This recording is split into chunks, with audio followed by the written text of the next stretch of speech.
Hello and welcome to Pandas Nightmares. In today's video you will hear various stories of skinwalkers. If you do like the stories, do subscribe and leave a like, as it will help me grow. And now, story 1. I was in the 6th grade when I had my first real encounter with a supernatural creature of Appalachia. I live on a small off-road in the middle of the woods.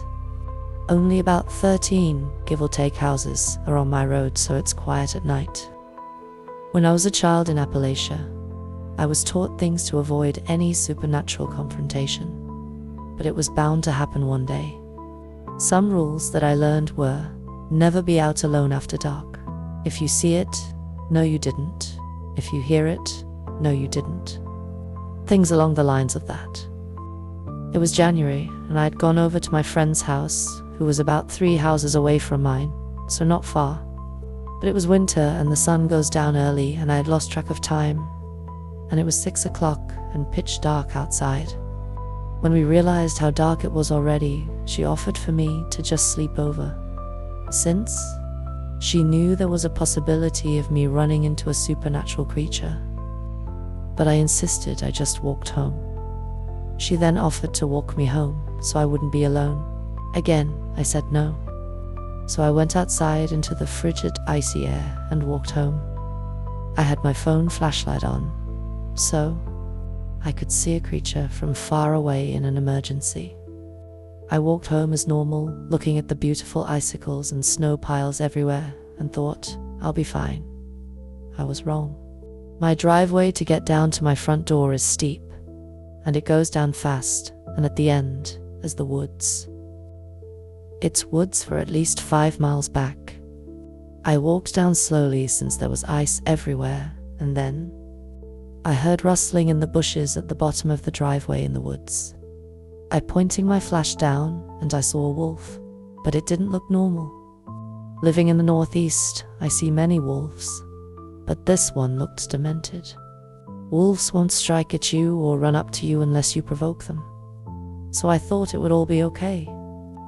I was about halfway down my driveway, and every step I took, the wolf looked more and more demented. It had glowing eyes, and it was very big to just be a wolf. At that time, it started moving towards me, fast. Another rule I learned as a kid was to never run from one of those creatures. But I did run. My front door was locked, but I had a key in my hand. It took me what felt like forever to unlock the key as it jiggled in the keyhole. My anxiety was so bad, and even though it was 20 degrees out, I was sweating like crazy. Finally, the door unlocked, and I ran in. There is a window right next to my front door, and I looked out the door, and there it was. A skinwalker shapeshifted as a wolf. Its eyes were beady and cold. It was hungry. I looked away, scared of what would happen next. After about a minute, it was gone, never to be seen again. Every night for about 2 months after that, I was spooked to even close my eyes to sleep. It got so bad I had to start taking melatonin. I'm mostly fine now, but here and there I still feel like this wolf was watching me. It still spooks me to this day. Story 2. About halfway through this dark canyon, the proverbial shit hit the fan.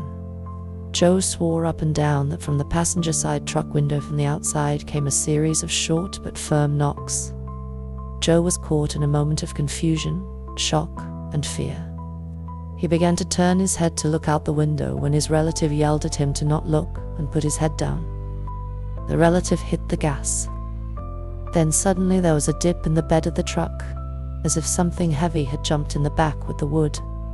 Then, from the window in the back of the cab, came another series of short, firm knocks. This made the relative hit the gas even more seriously, putting them in danger due to the condition of the road. And the whole time, the relative is loudly chanting a protective prayer in their native language. As they were about to clear the pass, the weight in the back of the truck left, jumped out. Whatever, and after a few more minutes, the relative told the terrified Joe he could look again. As they were about to reach home, the relative told Joe not to mention the incident to other relatives. as it would upset them. And the next day he took Joe to the local shaman to pray over them so that evil would forget their faces. Joe concluded the tale by saying years later he and the relative talked about the incident again, and he asked the relative what he saw. The relative replied, eyes, red eyes, like the taillights on a car. Joe then asked if that's what he saw, why didn't he slam on the brakes to throw it off? His relative was stone quiet for a moment and then replied, because there was more than one. Story 3. My grandparents lived in South Texas, about an hour away from the Mexico border. Their house was right by a large canyon. When they passed away in the early 2000s, my cousins were cleaning out their house so they could start renovating it. My cousins pulled up to the driveway when they saw the door was open. When they got to the door, they heard something rummaging inside. One cousin went inside to see what it was, and the other was too scared, so he stayed outside. The cousin that went inside said he entered the kitchen, then the living room. When he turned to the hallway, when he saw a huge wolf digging through boxes. As soon as he looked at the wolf, it saw him and stood on its hind legs. He said the wolf had big red eyes and was showing its teeth. After a couple of seconds, the wolf got back on all four legs and ran past him to go outside. My cousin that was outside said he saw the wolf run out the door and into the canyon. He ran up close to the edge to see where it went when the wolf looked back, and in what he described as showed its teeth but looked like it was giving me a smile. After that day, it nor any other animal has even shown itself at that property. As a child, I always found that canyon creepy, and I haven't been there in decades. Always wondered what the thing was looking for, since it sure as hell wasn't food. Story 4. I haven't heard any stories, but I had an experience with one, I think. I'm not sure if it was actually one, but I was 100% sure it was. My sister were outside near the back of our grandparents' house. We were farther away before, but we got closer because we got a weird feeling after a while. Eventually we heard a gross sound. I can't really remember what it sounded like, but from my memory, it sounded like a dog mixed with a human yelling. It doesn't really make sense, but that's the best way I can describe it. So my sister and I ran inside and told our grandparents. My grandfather went outside to see if he could see anything, but he saw nothing. Eventually, I had to go to my house to get something. So my sister stayed, and I ran to my house and got it. I went back outside, and when I was about halfway there, I heard my sister saying my name from the back of my grandparents' house. So I ran in the house, and my sister wasn't near a window or a door. So even if she did say my name, I wouldn't be able to hear. And I asked her after, and she said she didn't say my name at all. Sorry that this is long, I just had to tell someone because everyone I mentioned it to never believed me. But I genuinely think it was a skinwalker. Story 5. Before I begin, I would like to say that this is a very long story. It's been something that's haunted me since I was 6 years old, since my first encounter with it. I have had dreams about this, and 2 very specific encounters with the creature. I'm sharing this story so I could possibly find help on what to do, or how to get rid of this creature that's been hunting me since I can remember. Just for background, I am a 21-year-old female and still worry about this creature finding me. But I'll get into detail why later. For now, here's my story. I would always go camping with my grandparents, who I call my Gammy and Gampy, at the end of my school years. I would always look forward to it, since I grew up loving the outdoors and the woods. I especially loved camping, loving the idea of having s'mores, taking long hikes, being around the campfire, and of course the wildlife we would see. Now I grew up in California, mostly near cities, so the forest was like my true home to me. I always preferred being near trees and dirt rather than buildings and crowded places. Besides, the woods were much quieter and more peaceful. I always felt safe when I was there, like nothing could ever hurt me. But something strange would always happen at the end of the month of May. I would have this reoccurring dream during the last week of my school year. I would be in the woods, walking alone down a dirt trail. The woods were always strangely quiet. I would continue to walk this path until I saw this red fox poke its head from behind a tree. Its eyes were always strangely human-like, but they were yellow and somehow looked like teddy bear eyes, and it would just stare at me. It wouldn't make a sound at all. It would just watch me. Usually in my dream I would go up and pet it, that making the fox finally make a noise, usually a soft growl. Then I would continue walking, and it would follow me. The first time I would have this dream was when I was actually around 5 years old, and it lasted until I was about perhaps 11. Over the years, it would be the same exact thing. I would walk in the woods, find this fox, pet it, then continue my hike with it alongside me. But about having this dream for the 4th time, it would start to walk behind me. That's when I started to feel uneasy about this fox. I could hear it making odd noises, but every time I went back to look, it was just walking like nothing was wrong, even, somehow, giving me a smile.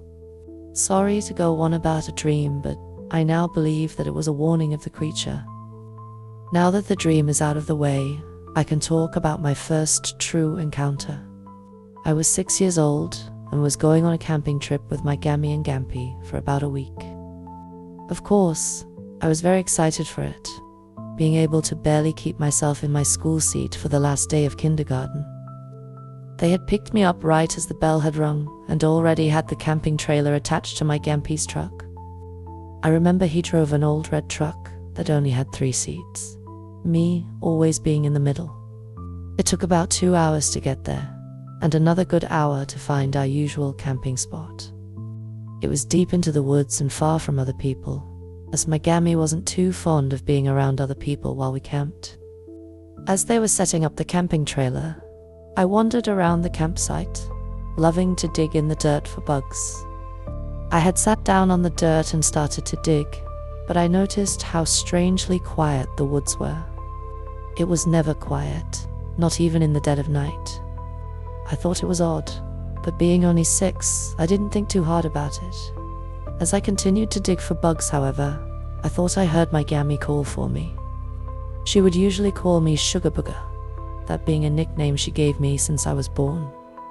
That's what I had heard, but it sounded like she was very far away and somewhat sick. Sugar Booger. I looked up where I heard it come from, that being from the woods. But there was no way she was there, because she was still unloading stuff from the truck. Even at the age of 6, it didn't feel right, so I walked closer to my grandparents and stayed next to them. I soon forgot about my weird encounter though, as we began to have fun. For the rest of that day, we played card games, sat next to the campfire as we ate dinner, and stared up into the stars. I always loved seeing the stars, there never being anywhere I lived at. We started to get sleepy around 9 p.m. I believe, and we started to get ready for bed. There were bunk beds that me and my Gammy would sleep on, keeping our luggage on the top bunk, and we would sleep on the bottom bunk. Due to my Gampy's snoring, he would sleep on the couch of the trailer.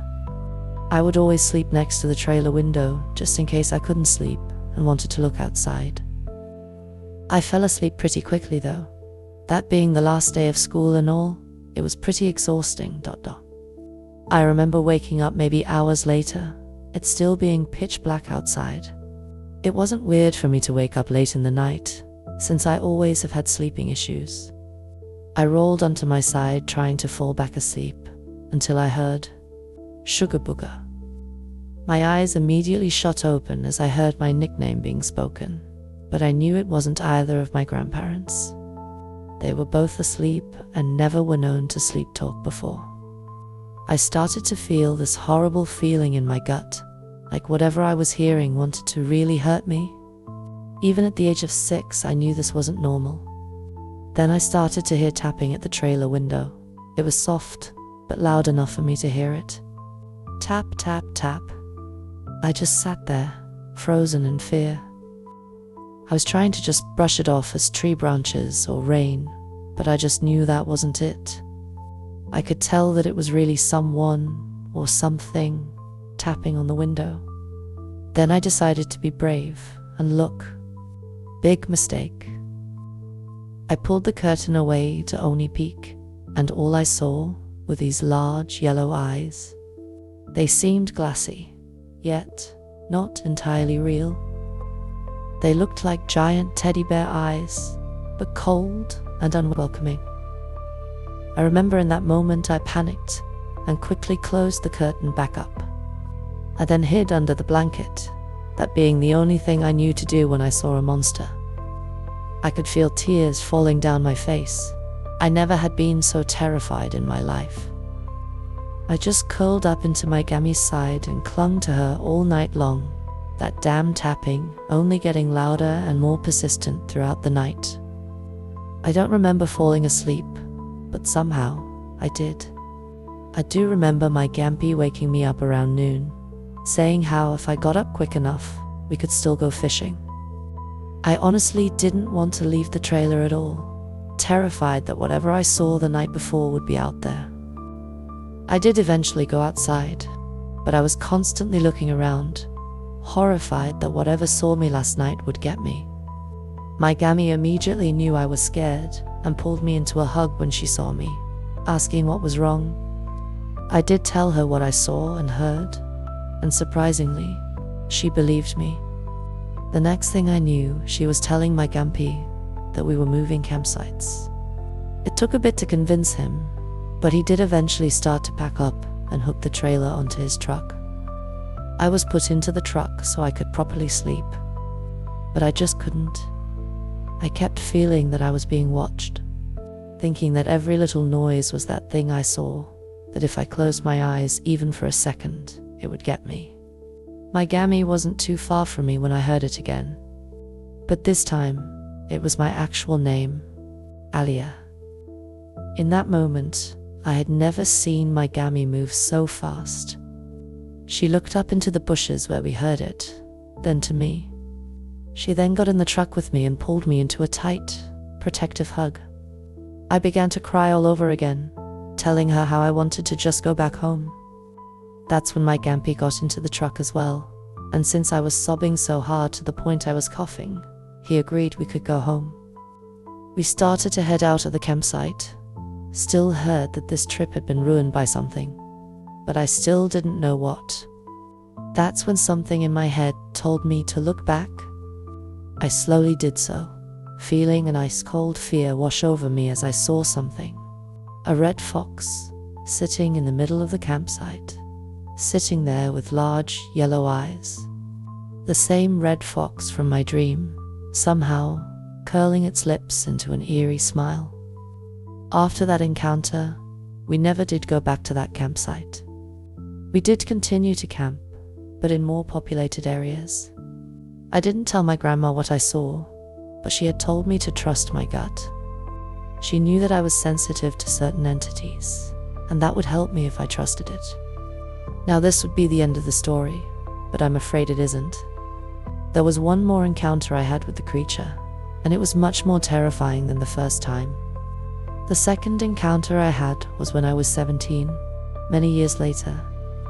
By this time, I knew very well what a skinwalker was now, and I was still very paranoid every time I went near wooded areas. I still worried about seeing that fox, but I never really thought about it too much. Me and my two younger siblings were staying at a relative's house for Christmas, them living way up into a mountain area. I think they were my great aunt and uncle, but I'm not sure. Where they lived, there was no service at all, so unless we hooked up onto their Wi-Fi, we had no phones. I didn't mind the house, still loving the woods no matter what happened. Although at night, I hated how they didn't close the window curtains, making it easy to anything outside to see inside.